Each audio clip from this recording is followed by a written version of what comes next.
Okay, we're ready to roll. So, starting with looking over the handout that I just gave you, which you guys will also have. First, let's do a quick review. We already went over the answers of quiz 3.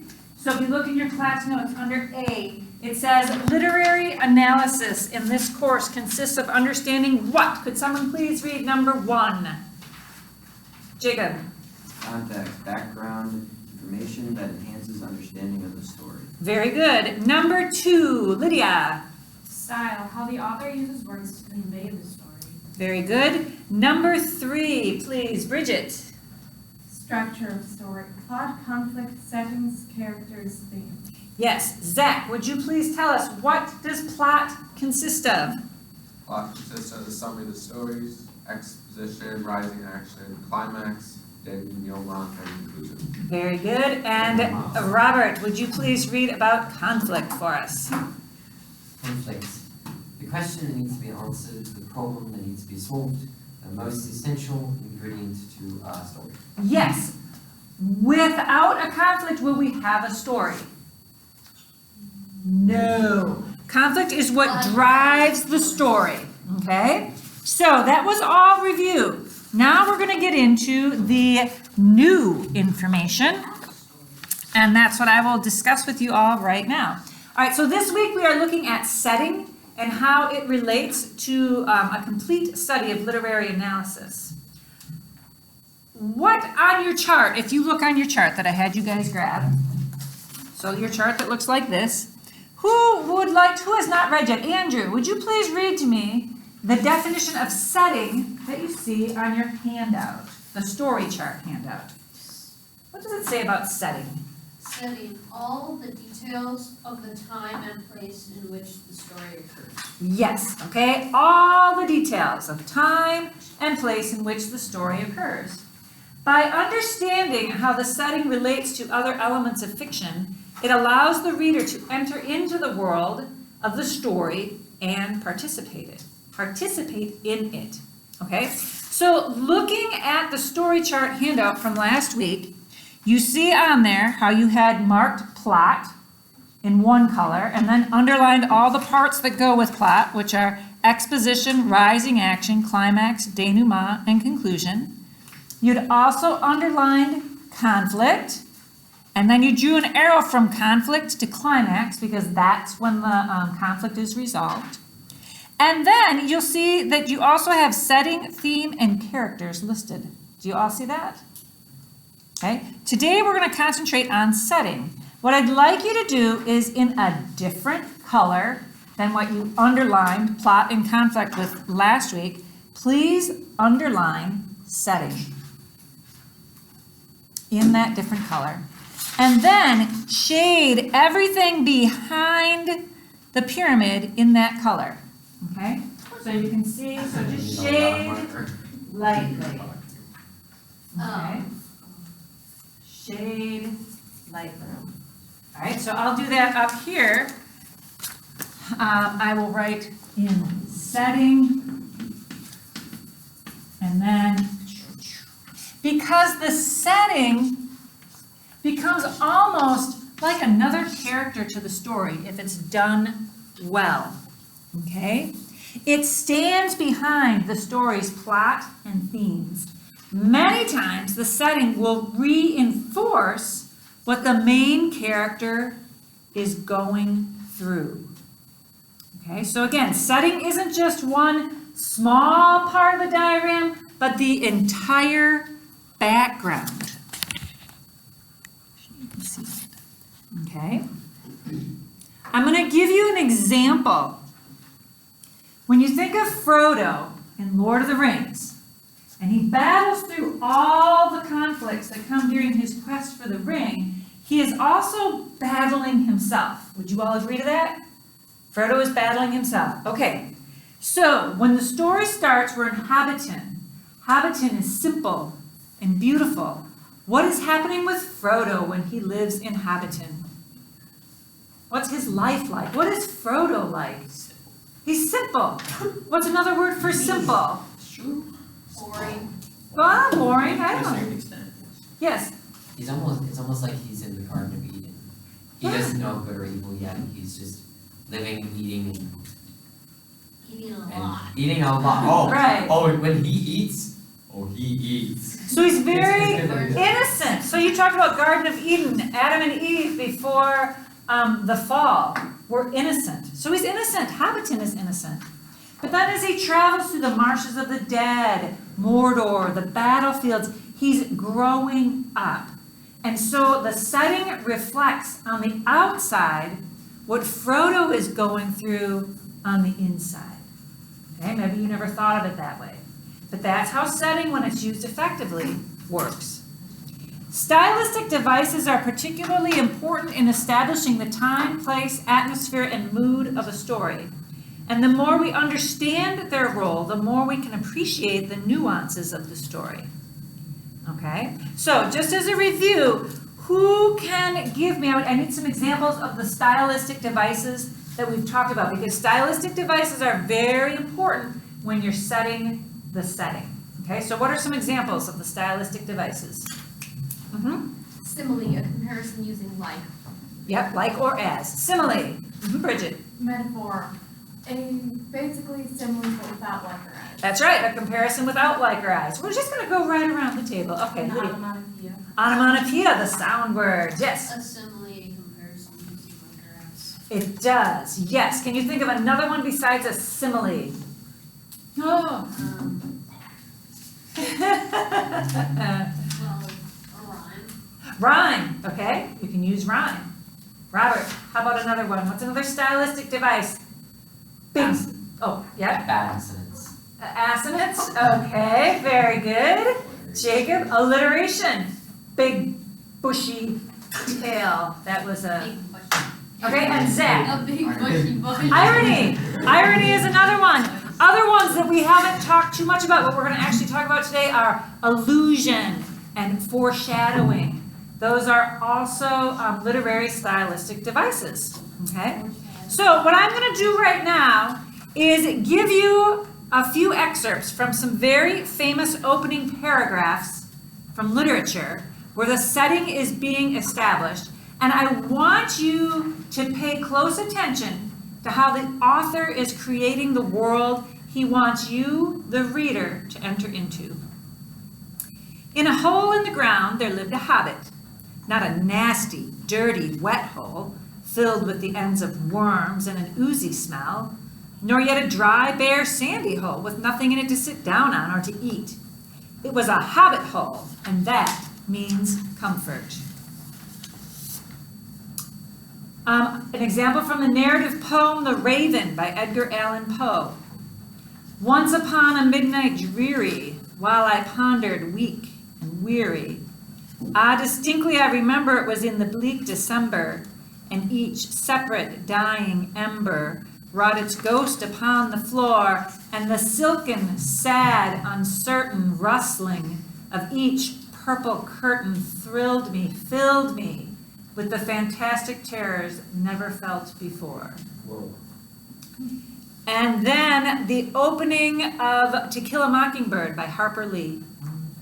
When he was nearly 13, my brother Jem got his arm badly broken at the elbow. When it healed and Jem's fears of never being able to play football were assuaged, he was seldom self-conscious about his injury.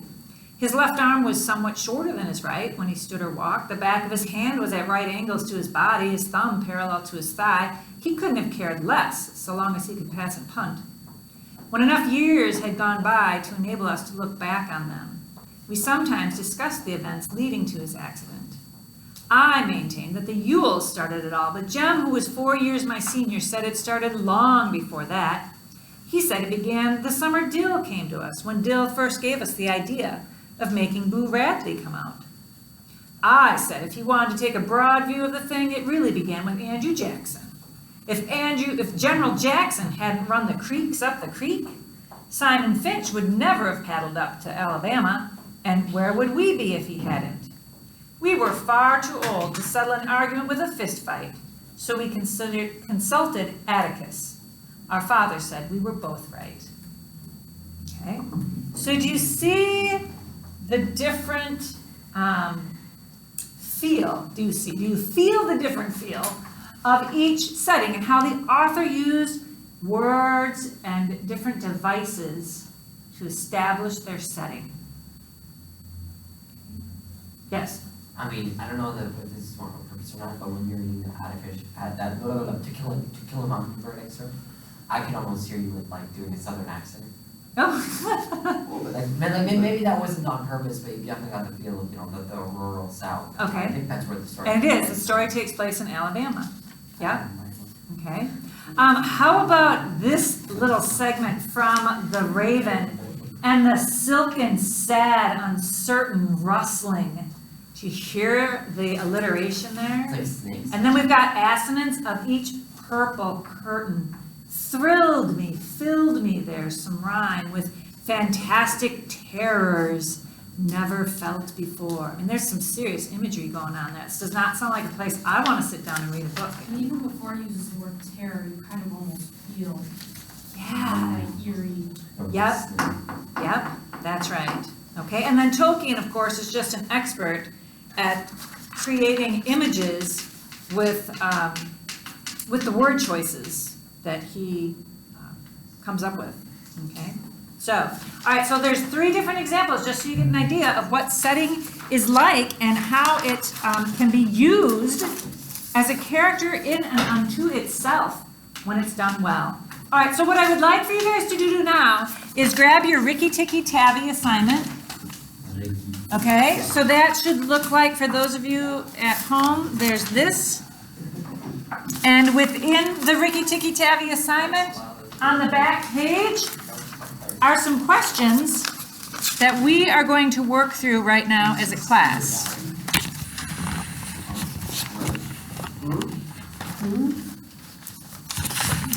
Let's see, can I get everybody in there? Yes, okay. So, as a class, using Rikki Tikki Tavi, so you can flip back and forth through the pages. I'm going to ask you some questions. For those of you who have your assignment with you, you can write in, just jot in your answers, because you're going to hand this in to me at the end of class so that I know you're listening. So number 1, what is the mood or atmosphere of the place where the story happens? So we're talking Rikki Tikki Tavi. What is the mood or atmosphere of the place where the story happens? Is it cheerful and sunny, dark and bleak? What words or phrases or descriptions does the author use to create the atmosphere? Okay, so what would you say the overall atmosphere of the setting is? Hot, obviously. Hot. It's hot in India. Sunny. Sunny, hot, sunny. What are some, Andrew? It's like kind of filled with war because the snakes are going to go kill Ricky's family. Okay, so you start to figure out pretty quickly. There's some tension here. There's some warlike aspects. Yes, Bridget. It's a pretty dark atmosphere in the sense like it's kind of violent and unpleasant. And the beginning sentence is, "This is the story of the Great War that Rikki Tikki Tavi fought single-handedly through the bathrooms and gardens of the Big Bungalow in Segali Province Park, India, when importantly." I mean, it mentions war and conflict and whatnot, so that definitely sets up a dark atmosphere, I think. Okay, so there's some contrast. We know it's sunny and it's hot, but you're right. He establishes some contrast right away. Robert. Oh, thank you. If you don't mind my inputting. This definitely sets up sort of the idea that this is a faraway land. Like the people who would have been reading this were probably Victorian age British, Right? who most of them living in the British Empire. You definitely get the feel that like the Teddy's family do not belong here. I mean, even again in the first line, the Segawi. I'm sorry, I'm not trying to be racist here. Province far up in New Victoria ruled. Teddy and his mother and father, who just come from England, found Rikki Tikki Tavi wandering through the rooms of the big house when they had just moved in. I mean, that it's right there. You get the feeling that they just come in and So they're actually frightened of Rikki at first. right, They they're don't know what to frightened of make Rikki. They don't know what to make of the place. You're right. And so, for someone who's British coming into India, that might reflect really how they feel about everything that's going Kind of on. exotic and deadly. Exotic and deadly, I like that.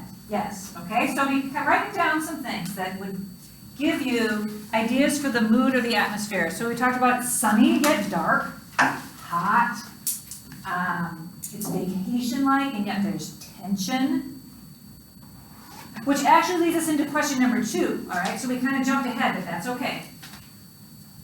In what country or region does the story happen, Zach? India. It happens in India. How does this location contribute to the mood or atmosphere of the story? We started talking about it, but let's build on that. How does this location contribute to the mood or atmosphere of the story? Jacob? Well, they're not in their own country.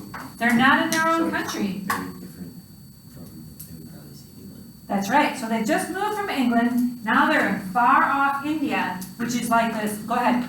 All the characters are different. They're dealing with completely different antagonists. If it was England, it could have been like a badger or a bear or something, but not cobras and mongooses. Exactly. Yes. Very good.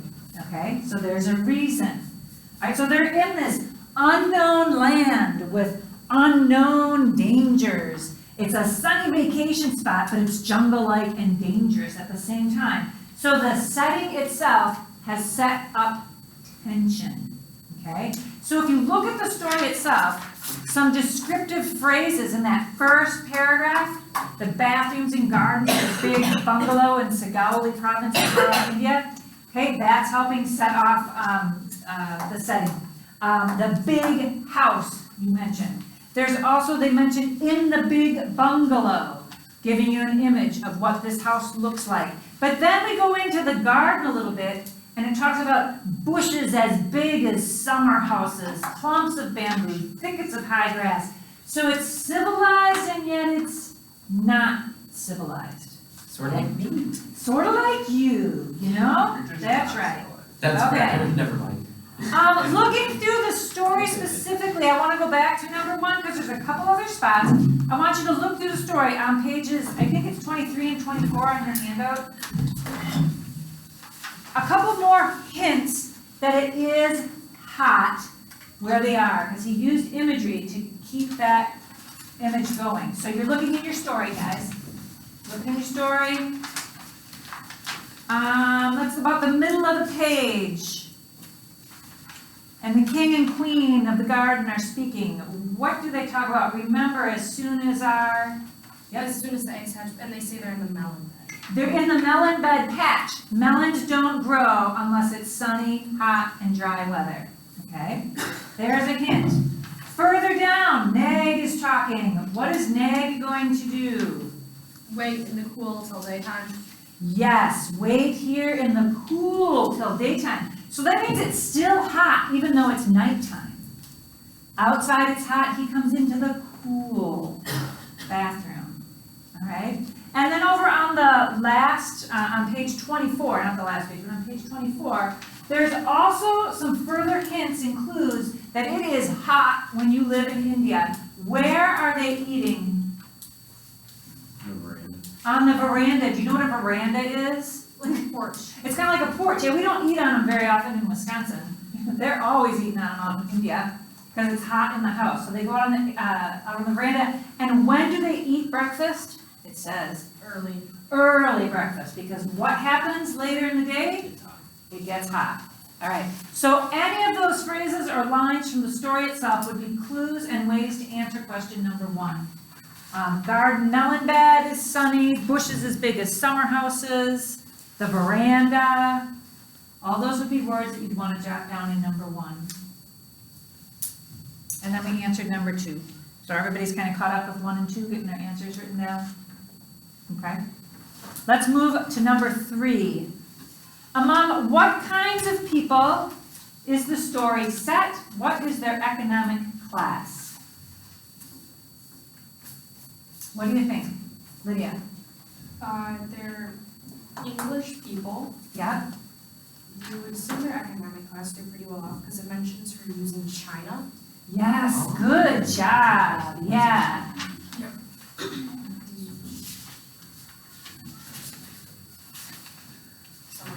That's okay, you're right.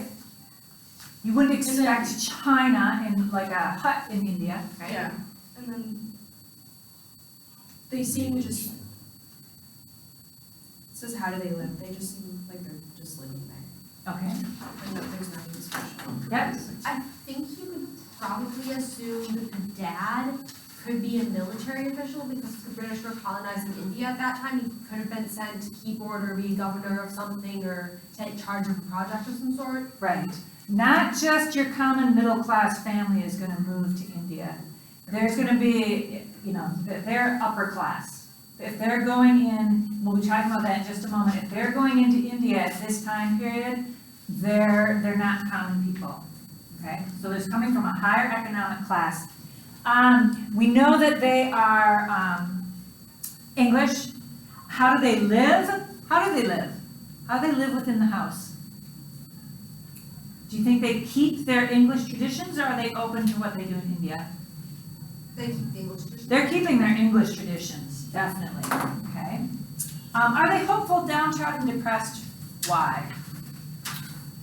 They're probably serious, a little bit edgy maybe. Maybe a little bit edgy, yeah? I mean, if the father carries like a shotgun and has it on hand, like, he's probably a little bit like, I don't belong here and I'm gonna make sure I stay here. Yeah, cause Okay. he's got a shotgun. He's got a shotgun. He's got a shotgun.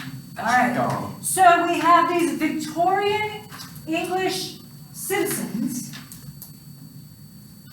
coming into India. What are they like when they are in India? Are they like the everyday people, or are they the foreigners in India? They're the foreigners in India. They are the foreigners. And what are they trying to do? They're going to come in, and what are they going to try to do, even like to their house? So right now the garden is overgrown, and what can you kind of see? Like if you were an English woman coming in, and this is now your new abode, what are you going to want to do?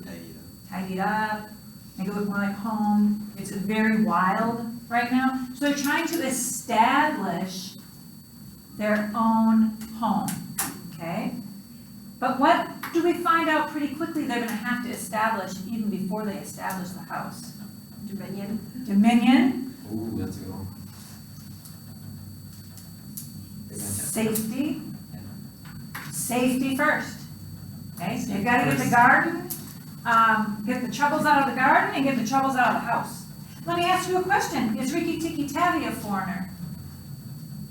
Is Rikki Tikki Tavi a foreigner in this setting, in this story? Yes. Andrew? Yes, because at like towards the beginning of the story, it says very sad, he's like, but I'm a stranger here, who's neck. So Rikki Tikki is a stranger too. He's new to the area, he's a foreigner to this house, just like they are. Right. If you know what, I would slightly argue a different point of view. Okay, Because obviously at least monkeys, if you want to call them, must live in that area because clearly Nag and Nagina clearly know what a mongoose is and are extremely fearful of mongoose. So I okay, think Rikki Tikki Tavi himself is a foreigner, but his almost his reputation as a mongoose okay. precedes him because they're like, okay, we're gonna need to kill this guy because they probably have experience with him. So the reputation of the mongoose precedes him. That's what I was gonna say, almost like he's Yeah. a stranger to the exact setting, but in general, he'd live in India, so it would be pretty familiar to him. Okay, Yeah. all right, Jacob? Aw, she stole it. Sorry. No, I'm kidding. All right, so do you see again, there's tension here. There's civilized, uncivilized. There's being a foreigner in your own home, okay? So I guess you could say that, the Englishmen are foreigners in their own home and that they don't quite belong in society, this society. Rikki Tikki Tavi is a foreigner in his own home because although this is his home turf, he's not in his specific own domain yet. Okay. This is just a general question. Sometimes it means more in other stories, doesn't really mean that much in this one, but how long a time period does the story cover? Is it a few minutes, a single day, A lifetime. a lifetime? No, seriously. No. You're gonna, if Oh, you're a that's Cobra nice. baby, Snakes. if you're a Cobra baby, it's, Oh! yeah. Wow, that was savage. That was low. I mean, my point is, the last line says, and Rikki Tikki Tavi kept that house in the garden as a mongoose should keep it, with tooth and jump and spring and bite, till never a cobra dared to show its head within the walls. Rikki Tikki Tavi kept the house safe. That's Okay. past tense. That's implying that he was there the entire while. all of a mongoose life. So the conclusion sets it up that now we're here. But the conflict of the story, what drives the main part of the story, moves pretty quickly. About 2 days, I'd say. I think it's just a couple of days. Yeah. All right. So let's flip the page over to number 5. Does the story happen in a particular year, era, or age of the world? Lydia. The Victorian era. The Victorian age. Do you guys know when that is? Like 1840s-ish. Good job. I had a vague idea. I had to go to Wikipedia Like, to yeah. find out. Wow. Like, I Googled. All right. The Victorian era was 1837 to 1901. This is interesting to me. I guess I never really thought about it. But after England lost the Americas, after they lost the war, they increasingly looked to the east then for their conquest. And in 1858, Queen Victoria became the Empress of India, and India was considered the jewel in the British crown. So the Victorian era is 1837 to 1901. So this is when the story is taking place. What historical events may have just preceded the period of the story? Who is listening to me? What just is going on out in India? Zach, what's happening in India at the time of this story? Queen had just Elected throne, whatever you want to call it. She wasn't really elected, she just became. Yeah. They took over India. She became the Empress of India. So that's going on. So how are the English to India? Do they belong there? Are they foreigners? Yeah. Okay, so England is a foreigner in India. Okay. Do these events, what's happening in history, explain the actions of the character, the action of the story, or its mood? What do you think? You better call Think it. about what's happening in the world and what's happening in the story. Is there connection? Is there a reflection going on here? Interesting. You said war. Okay, yeah, maybe some of the people from East India aren't feeling overly excited about having these English people coming in and civilizing their country. Rikki Tikki Tavi is Queen Victoria. Think about it. It makes total sense. Rikki Tikki Tavi defeats the Indian snakes and takes over the house and steals it from them. Okay. Robert does have a point. There could be something to that. All right. During the Bridget. I think that kind of explains the mood of the characters. They know they don't belong there, but they try to belong there because, India would be under the rule of the British. So they were like trying to make their home there because they believed they did belong there, even though they were technically foreigners. That's great. Yes, I agree. Okay, now let's stop that, please. I know there's something in here. Now, the other thing that's lost my train of thought. The Nesquik it watered my brain. Okay, so this story is set in the British Imperial Age when the British are colonizing India. This explains Teddy and his family's social position in the story. They are unwelcome strangers in a foreign land, and this social atmosphere affects even the garden and its occupants. Do you remember what did Nag and Nagina say? What if if the English people hadn't come, who would rule that house? They would, and they would rule the garden. But those foreigners came in and they brought the mongoose, and now our life stinks. Yes. Exactly. The snakes are doomed heroes. They're doomed heroes. Oh, they are. All right, so just as Britain establishes rule in India, this English family is trying to establish itself in the middle of this jungle, and neither one is going to be an easy job. Okay?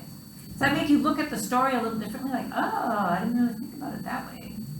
The setting is important. You mentioned early on, like, how would this story work in the Midwest? you know, like you said, it would have to be a badger. You know, I just don't think a mongoose fighting cobras in the 1950s in the Midwest would, you know, I don't think the story would happen. It would not work. It wouldn't work. It wouldn't work. No, But in no, this it particular would. setting, It's like a Western It style works. shootout, like, damn. okay. Now, I want you all to go to the very first paragraph of Rikki Tikki Tavi.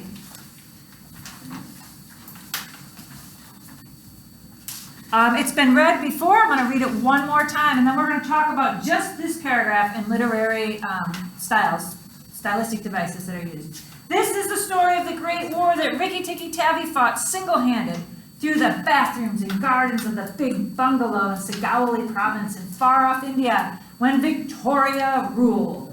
Okay, we have two literary devices being used here that we haven't discussed much, okay? One gives you kind of an overall feeling, maybe a sense of, sometimes it's used to create a sense of doom or a sense of conflict. Did I hear the word? Foreshadowing. Foreshadowing, okay? So this is an example of foreshadowing. Okay? Remember that, because when you're writing your own story, it's a very effective technique, okay?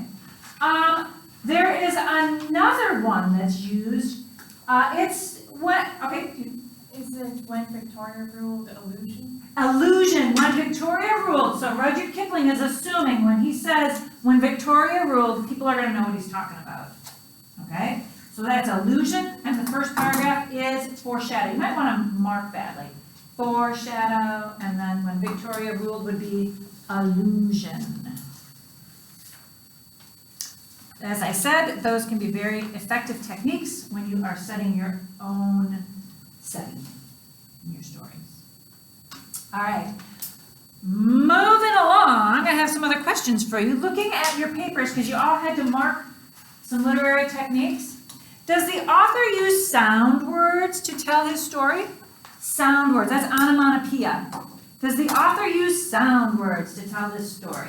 I would say yes. Yeah, show me some examples. Give me some examples from the story. You probably marked them in the 10 things that you marked. What's the mongoose's name? Rikki Tikki Tavi. And why is he called that? He makes a sound like that. He makes it, and they have the sound right there. That's onomatopoeia. Rikki Tikki Tikki Tikki Tikki Tikki. That's onomatopoeia. Okay, how does he move around in the garden? That's like the fourth or fifth paragraph down. This is splendid hunting ground. He said his tail grew broad or brushy at the thought of it, and what did he do? He Scuttles. Scuttled? Scuttles a lot. Okay, scuttles is onomatopoeia. That's a sound word. What else does he do? He scuttles up and down the garden and he, yes, he's snuffing. Okay, that's onomatopoeia. Snuffing. Snuffing. How about the sound that those horrid cobras make? What does the horrid cobra do? Hiss. There's another example of onomatopoeia. So you can write those down. Hisses, lots of S's. Ricky's name. There's a lot of sound-oriented words. Does the author use words in sequence? This is number 7. Does the author use words in sequence or in close proximity that repeat the same initial consonant sound? Again, look through some of your things that you highlighted. I've got a whole bunch of them. Okay, those same initial sounds, that would be alliteration. Bottle brushy. Bottle brushy, there's one. Big bungalow. Big bungalow, yes. Big bungalow. With the white teeth. Wicked wife. Wicked wife, yes. There's that stone still. Stone still, yes, Jacob. His lips. Licked his lips. All examples, good job. All right. 5 Does feet. the author, okay, go ahead. Oh, there's just one. I don't know how good it is, but it was 5 feet long from. Yeah, 5 feet long from. Does the author use the words like or as in making comparisons between two or more dissimilar things? A lot. A lot. He did, in just this paper, this abridged story, there are 10 similes. Similes are Rudyard Kipling's signature stylistic device. When you read Rudyard Kipling, put your seatbelts on because you're going to get some similes. He uses them all the time. Just like we said Longfellow uses alliteration, that's his hallmark. Similes are Kipling's hallmark. Yes? Oh, if we're putting them down, there was one I realized something. Yep. It was, when Nag had lifted 1/3 of himself clear of the ground, he stayed balancing to and fro, exactly as a dandelion tuft balances in the wind. Yes, that was such a great one. Well, even right in the third paragraph, when they're describing Ricky, it says rather like a little cat, and that says quite like a weasel. There you go. So that's 2 right there. Yep. I didn't even mark those. Like So there were a 12. He sat back on his tail on hind legs like a little kangaroo. There's another one. Ricky was battered to and fro as a rat is shaken by a dog. That's an awesome one. Jacob. He could fluff up his tail till it looked like a bottle brush. He could fluff up his tail till it looked like a bottle brush. Good job. Okay. Do things or creatures speak with human voices expressing rational thoughts and ideas? More or less. Yes. What is that called? Personification. Personification. Okay, I'm going to stop for just a second with that because I'm pretty sure every single person got the personification question wrong on the assignment for Peter Rabbit. For like this story and Peter Rabbit, as soon as the animals start speaking and having human thoughts, that's an example of personification. Okay? So just the fact that Rikki Tikki and Darcy are having a conversation, that the 2 cobras are speaking to each other, those are all examples of personification. Okay? So like with Peter Rabbit, personification could have been, that they spoke to each other, they wore clothing. Okay? All right, very good. Now, let us take what we just discussed and transform that onto your page of your story chart, your Rikki Tikki Tavi story chart. Okay, and I'm sorry to say I'm taking the camera off of you guys now. If you look at your Rikki Tikki Tavi story chart, you guys should have filled in conflict, exposition, rising action, climax, denouement, and conclusion. But if you see over on the side, it says setting, and there would be nothing there because you guys hadn't had the lecture on setting yet, but now you have. You're going to just, in a few phrases and words, write down what the setting is. So what would be some phrases that you could use to describe the setting? Bungalow, Bungalow where? garden, Sigali, India. Okay, and what did we say about India? Was it close by? Far. Far. Okay, so I would write far off India. And you guys could be doing the same And thing. then just put bungalow. Bungalow. It is fantastic. What's going on? Are the dangers obvious? Sometimes they are, but often they are. Are they out? Sneaky? Hidden? Okay, so hidden dangers.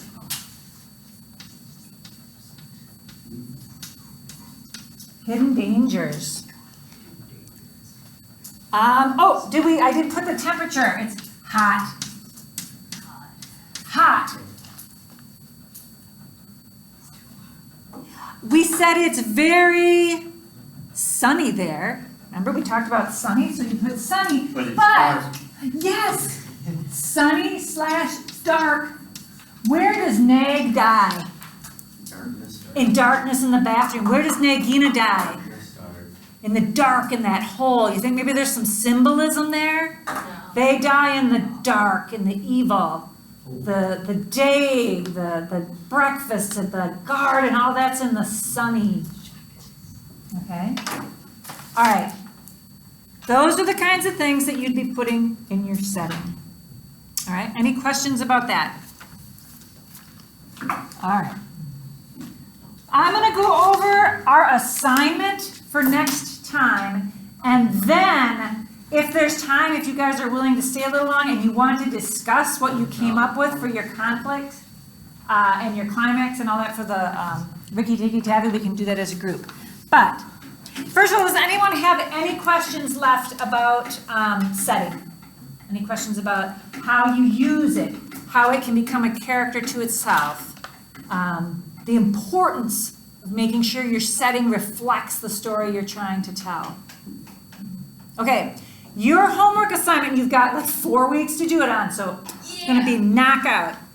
You're gonna take a familiar, short children's story, and you're gonna change the setting and rewrite it with a different setting. So you're not like writing because I know it's gonna be hard, some of you, because we're coming out of academic writing. You're not writing a descriptive paragraph, you're actually rewriting the story.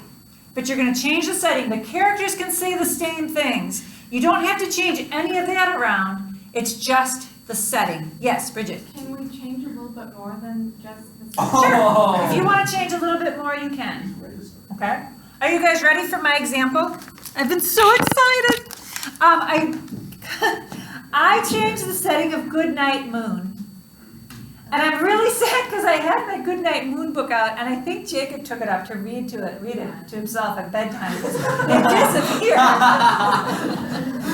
So, I would never purposely read, let alone that book. I changed the setting of Goodnight Moon from a green English bedchamber to a dark haunted house. Yeah, Whoa. So, here's the setting.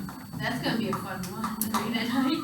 In the bleak black room, there was an ankle bone and a popped balloon and a picture of Chucky jumping over the moon. What? And there were 3 orcs sitting on forks and Ouch. 2 widowed wives and a pair of knives and a haunted house and a tailless mouse and a gnome and sagebrush and a cauldron of mush and a wicked white witch who was whispering hush.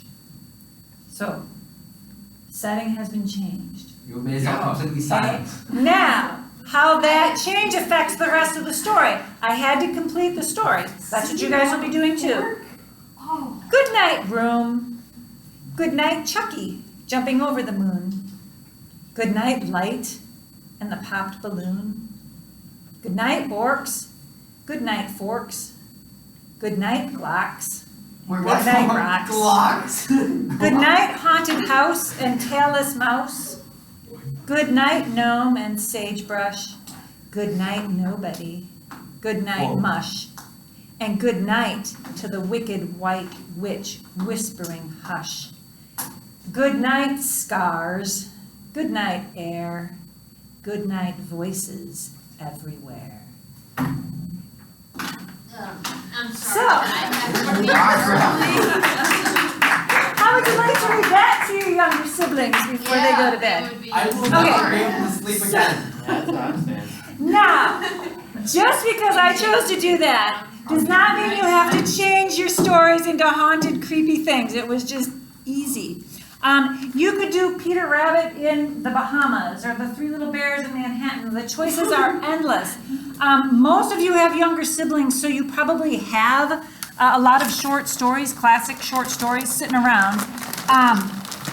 If you're running out of ideas, though, if you're not sure, I can send out a list of short stories. I can read off a few of them. Let's see if I can find that page. Yeah. Here are some books that you might consider changing the setting of. Sorry, I'm just going back and forth here. Don't want high school fiction. Okay, here we go. Okay, Madeline, 5 Chinese Brothers, The Mitten, Stone Soup, Good Night Moon, I took that one. The Runaway Bunny, Mike Mulligan and his steam shovel, Miss Rumphius, Horton Hears a Who, that would be a long one, but Horton Hears a Who, Petunia, Are You My Mother, Olivia, The Story of Ping, Dandelion, The Ox Cart Man, A Bargain for Francis, Bedtime for Francis, Bread and Jam for Francis, St. George and the Dragon, The Story of Ferdinand, Blueberries for Sale, Make Way for Ducklings, any of the Winnie the Pooh stories, Rainbow Fish, The Little Engine That Could, The Tale of Peter Rabbit, Henry and Mudge, oh, I forgot about Henry and Mudge, Where the Wild Things Are, Caps for Sale, Amos and Boris, the gardener, thy friend Obadiah, the Polar Express. You look ridiculous, said the rhinoceros to the hippopotamus. The biggest bear, That's more owl than 4 moon. words for a title. That's not allowed. A new coat for Anna. Okay, so those are just some, you can sit down at home and look through your bookcase. It does not have to be a long story. I just need to see that you get the idea of how the setting can totally change the feel of the story and the message you want to get across. Okay? Any questions about that? My only thing is pink doesn't need to be changed because that is a scarring book. Is it a scarring book? It scarred me. He gets beaten for being late. Like, Well, that's terrible. what did we say the moral of the story? The moral of the story, remember? Good bunnies Sorry, get Mom. treats. Late kids get beat. Okay. Whoa! All right, I think I covered everything. I'm gonna stop this. You're gonna post that on YouTube?